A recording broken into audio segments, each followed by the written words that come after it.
Halo teman-teman semua, saya Tri Prasetya dan ini teman saya.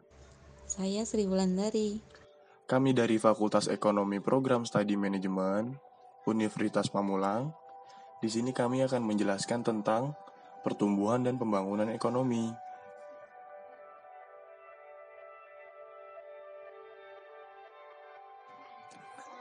Pertumbuhan dan pembangunan ekonomi yaitu proses perubahan kondisi perekonomian suatu negara secara kesinambungan menuju keadaan yang lebih baik selama periode tertentu.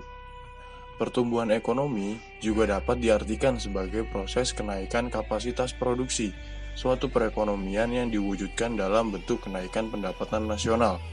Pembangunan ekonomi adalah pertumbuhan ekonomi yang diikuti oleh perubahan dalam struktur dan corak kegiatan ekonomi. Pendapatan per kapita adalah pendapatan rata-rata penduduk suatu negara pada suatu masa tertentu.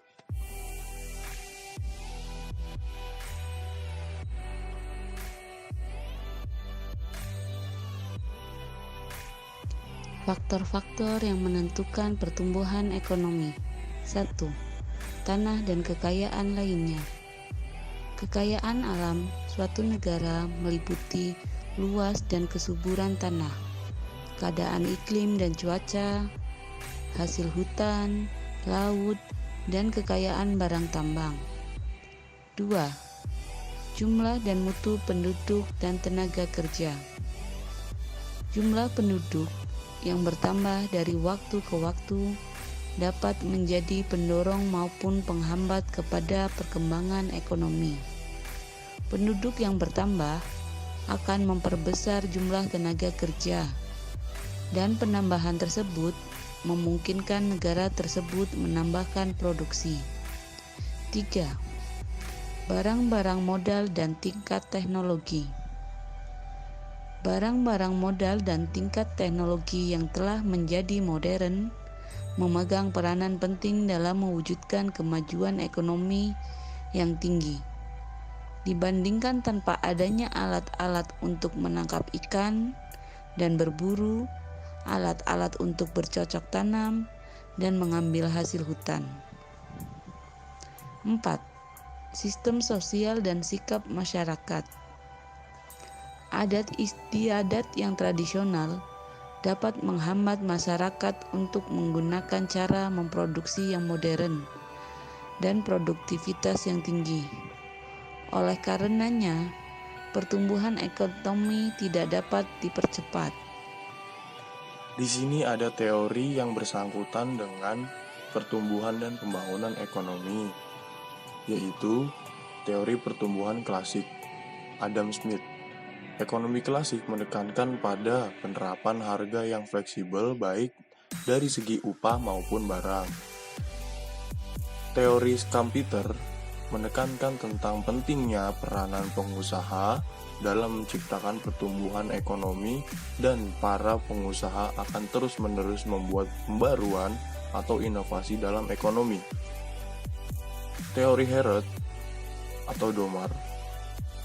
Teori ini bertujuan untuk menerangkan syarat yang harus dipenuhi supaya suatu perekonomian dapat mencapai pertumbuhan yang teguh atau steady growth dalam jangka panjang.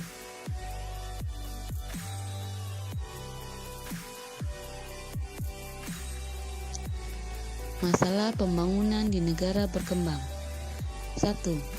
Pertanian tradisional. Kekurangan modal, pengetahuan infrastruktur, aplikasi teknologi, pendapatan petani sama dengan tingkat subsisten. 2. Kekurangan dana modal fisikal. Negara miskin pendapatannya rendah. Jenis kegiatan perusahaan dan industri modern harus dikembangkan oleh pihak pemerintah, dan pihak swasta memerlukan modal yang banyak untuk mewujudkan modernisasi memperbaiki ekonomi. 3. Peran tenaga terampil dan berpendidikan. Golongan tenaga kerja yang teliti, seperti ahli-ahli teknik di berbagai bidang, akuntan, dan manajer untuk melaksanakan proyek pembangunan, dan diperlukan tenaga terampil yang akan menjadi pelaksana dalam berbagai kegiatan industri. 4.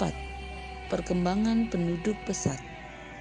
Mengenai sifat penduduk di negara-negara berkembang, terdapat dua ciri yang penting yang menimbulkan efek yang buruk kepada usaha pembangunan, yaitu negara dengan jumlah penduduk relatif besar dan tingkat perkembangan penduduk sangat pesat. 5.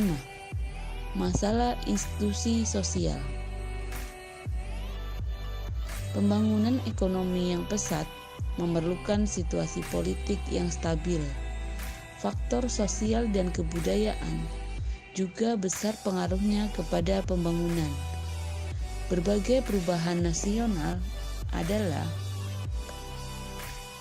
penting untuk mempercepat dan mempertinggi efisiensi pembangunan ekonomi. Di sini juga ada kebijakan mempercepat pembangunan suatu perekonomian. Saya akan menjelaskan beberapa yang bersangkutan tentang kebijakan mempercepat pembangunan suatu perekonomian. Nomor 1, kebijakan diversifikasi kegiatan ekonomi. Modernisasi kegiatan ekonomi yang ada atau peningkatan input dan proses. Transformasi ekonomi tradisional ke modern. Kedua, mengembangkan infrastruktur diperlukan untuk efisiensi operasi. Kebanyakan jasa-jasa dan barang publik sukar untuk mengembangkan infrastruktur dan tidak ekonomis apabila dikembangkan oleh pihak swasta atau tanggung jawab pemerintah. Ketiga, meningkatkan tabungan dan investasi. Perbaikan sistem institusi keuangan. Investasi sebagai modal awal pendorong perkembangan ekonomi. Keempat, meningkatkan taraf pendidikan masyarakat, yaitu pendidikan merupakan investasi yang sangat berguna atau semakin tinggi pendidikan semakin tinggi pula pendapatan. Kelima, mengembangkan institusi yang mendorong pembangunan, yaitu administrasi pemerintah mampu mengembangkan berbagai bentuk infrastruktur dan sistem pendidikan dengan efisiensi. Mengembangkan institusi-institusi secara langsung bertindak sebagai badan yang membantu pembangunan ekonomi. Mengembangkan institusi yang mendorong pembangunan. Administrasi pemerintah mampu mengembangkan berbagai bentuk infrastruktur dan sistem pendidikan dengan efisiensi. Mengembangkan institusi-institusi secara langsung bertindak sebagai badan dan membantu pembangunan ekonomi. Merumuskan dan melaksanakan perencanaan ekonomi.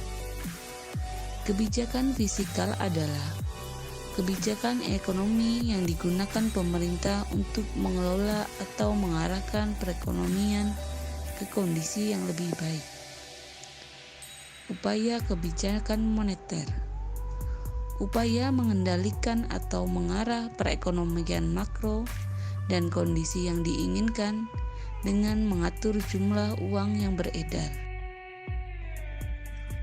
Mungkin itu saja penjelasan dari kami berdua. Saya Tri Prasetya, dan ini teman saya. Saya Sri Wulandari. Sampai berjumpa di video selanjutnya. Bye-bye.